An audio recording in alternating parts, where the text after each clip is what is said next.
And after saying back on Friday he would announce the plan for child care today, the governor now says he's still not ready.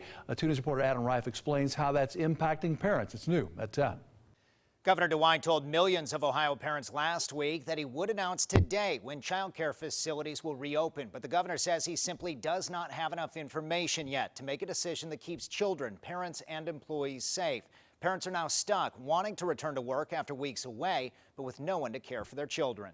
I do understand it's frustrating it is for all of us, and it's frustrating for me because I've been looking for this call today. Disappointment Monday as child care workers and parents expected to learn when things would get back to normal. Look, I apologize for the people who tuned in today and wanted an answer today, but I think, you know, what we owe you is a good answer. But Governor DeWine doesn't have those answers yet, choosing to wait to announce when child cares will open. There may not be a more important decision that we make. This week, millions of people can return to work, but parents may be stuck if no one can care for their children. So now you have employers that are opening up their business, expected to have the staff to support their business, and they're not able to do that. So it's a catch-22. Kim Jarvis's On Purpose Academy is getting 25% more calls from parents looking for childcare, but her pandemic license caps the staff-to-children ratio at 1:6. Her staff of 10 can usually handle 140 children, but the cap means they can care for just 60 right now. I'll let them know immediately that we have no openings, but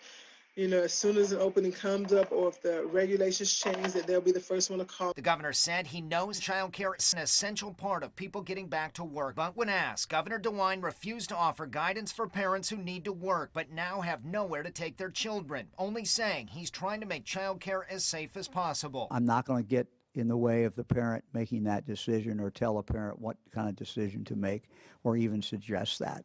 That's not my job. Today, Governor DeWine would not say when the reopen date will be announced for child care facilities, but Kim Jarvis says parents should start preparing now for the rush whenever they do reopen. That means start applying and get your children on wait lists right now. Adam Reif, 2 News, working for you.